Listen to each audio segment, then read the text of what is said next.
해외 트레이더들 사이에서는 세력들의 매매 알고리즘이라고 불리는 ICT의 핵심 매매 방법 중 하나인 FVG를 활용하여 지속적으로 높은 수익을 올리고 있다고 하는데요. 우리나라에서는 아직까지는 아는 사람도 많지 않지만 복잡한 이론과 어려운 단어들로 인해 포기하는 경우가 많습니다. 이번 영상에서는 FVG를 활용한 매매 방법을 어려운 용어는 다 빼고 초보자분들도 이해할 수 있게 최대한 쉽고 자세하게 알려드릴 테니 끝까지 시청해 주시기 바랍니다. 먼저 FVG란 페어 밸류 갭의 약자로 한국말로 직역하면 공정한 가격의 격차를 의미하는데요. 급등 또는 급락이 나오면서 장대 캔들이 만들어지며 가격 변동에 불균형 구간이 생기게 되는데요. 시장은 이러한 현상을 균형 있게 바로잡음과 동시에 되돌아가려는 회귀 법칙에 따라 불균형으로 만들어진 장대 캔들의 갭을 채우려는 움직임이 발생하게 됩니다.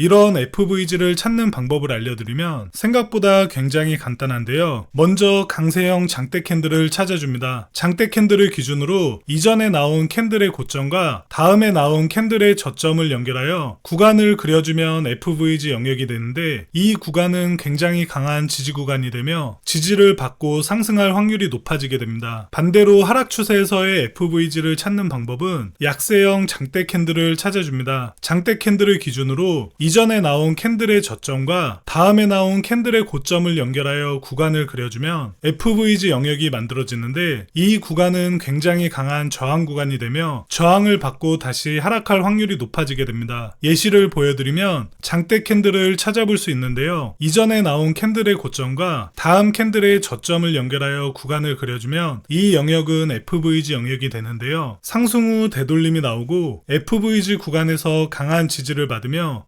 재차 상승을 이어가는 모습을 볼 수 있습니다. 추가로 매매 확률을 더 높일 수 있는 중요한 팁을 하나 더 드리면, 저항 구간이 돌파되면 돌파된 저항 구간은 지지 구간의 역할을 하게 되는 경우가 많은데요. 주요 저항 구간을 돌파하면서 형성되는 FVG는 굉장히 강한 지지의 역할을 해줄 확률이 높아집니다. 저항 구간과 FVG 구간이 겹치는 걸 확인할 수 있는데요. 이런 자리에서는 FVG의 지지를 받는 모습을 확인 후 손절은 FVG 하단 아래로 설정하고 매수 포지션에 진입해주는 전략입니다. 참고로 FVG가 성립되지 않는 캔들도 알고 계셔야 되는데요. 앞에서 설명드린 대로 장대 캔들을 기준으로 이전에 나온 캔들의 고점과 다음에 나온 캔들의 저점이 겹치며 갭이 만들어지지 않는 경우 FVG가 성립되지 않으며, 음봉 캔들도 동일하게 장대 캔들을 기준으로 이전에 나온 캔들의 저점과 다음에 나온 캔들의 고점이 겹치며 갭이 만들어지지 않는 경우는 FVG가 성립되지 않게 됩니다. 추가로 반드시 알고 넘어가셔야 되는 부분은 FVG 구간에 지지를 받지 못하고 캔들의 몸통이 FVG 아래에서 마감할 경우 더 이상 유용하지 않은 FVG 구간이 되는데요. 무너진 FVG 구간은 중요한 저항 구간의 역할을 할 확률이 높아지게 됩니다. 예를 들어 긴 장대 양봉 캔들이 나오며 FVG 구간이 만들어졌지만 지지를 받지 못하고 그대로 하락하는 모습을 볼 수 있는데요. 무너진 FVG 구간은 저항의 역할을 해주며 가격은 저항을 받고 재차 하락하는 모습을 볼 수 있습니다. 마지막으로 지금까지 알려드린 FVG를 활용해 매매를 하는 방법을 종합해서 알려드릴 텐데요. 먼저 FVG를 활용한 가장 기본적인 매매 방법부터 살펴보면, 긴 장대 양봉 캔들이 만들어진 이전의 캔들의 고점과 다음에 나온 캔들의 저점을 연결하여 FVG 구간을 그려보면 상승 후 하락하며 되돌림이 나왔지만 FVG 구간에서 지지를 받고 재차 큰 상승이 나오는 모습을 볼 수 있습니다. FVG를 활용하여 조금 더 안전하게 매매를 하는 방법은 추세를 식별 후 추세에 맞는 방향으로 포지션을 진입하는 방법인데요. 이전 영상들에서 소개해드린 기술적 분석을 통한 추세를 확인하는 방법도 있지만, 이번 영상에서는 가장 쉽게 추세를 식별할 수 있는 방법으로 200일 이동평균선을 활용하는 방법에 대해 알려드릴 텐데요. 200일 이동평균선을 추가하는 방법은 지표 검색에서 이동평균선을 검색 후 해당 지표를 추가한 뒤 설정에서 길이를 200으로 변경해 주시면 됩니다. 기본적으로 200일선 위에서 캔들이 움직이면 상승 추세로 보고 200일선 아래에서 캔들이 움직이면 하락 추세로 보면 되는데요. 이동평균선으로 추세를 확인한 뒤 앞에 설명드린 지지와 저항도 같이 활용해주면 매매의 정확도는 더 높아지게 됩니다. 저항을 받았던 구간을 확인한 뒤 FVG 구간도 같이 체크해 보겠습니다. 저항 구간을 돌파하며 만들어진 FVG 구간은 더 강한 지지의 매매의 역할을 해줄 확률이 높다고 알려드렸는데요. 캔들도 200일 이평선 위에 위치해 있고 돌파된 저항 라인과 FVG가 겹치면서 강한 지지를 받는 모습을 확인할 수 있습니다. 반대로 숏 포지션 같은 경우 장대 음봉 캔들이 만들어진 이전 캔들의 저점과 다음에 나온 캔들의 고점을 연결하여 FVG 구간을 체크해보면 하락 후 반등하며 되돌림이 나왔지만 FVG 구간에서 저항을 받으며 하락하는 모습을 볼 수 있습니다. 200일 이동평균선도 추가해보면 캔들은 이평선 아래에 위치해 있고 무너진 지지라인과 FVG가 겹치게 되면 강한 저항을 해줄 확률이 높기 때문에 손절 라인은 FVG 상단으로 설정 후 매도 포지션에 진입하게 되면 매매 성공 확률을 높일 수 있습니다. 이번 영상에서는 최대한 초보자분들의 입장에서 공정가치 갭인 FVG를 활용해 수익을 올릴 수 있는 다양한 매매 방법에 대해 소개해드렸는데요. 매매하시는데 도움이 되셨으면 좋겠습니다. 다음 영상에서도 유익한 내용으로 찾아뵐게요.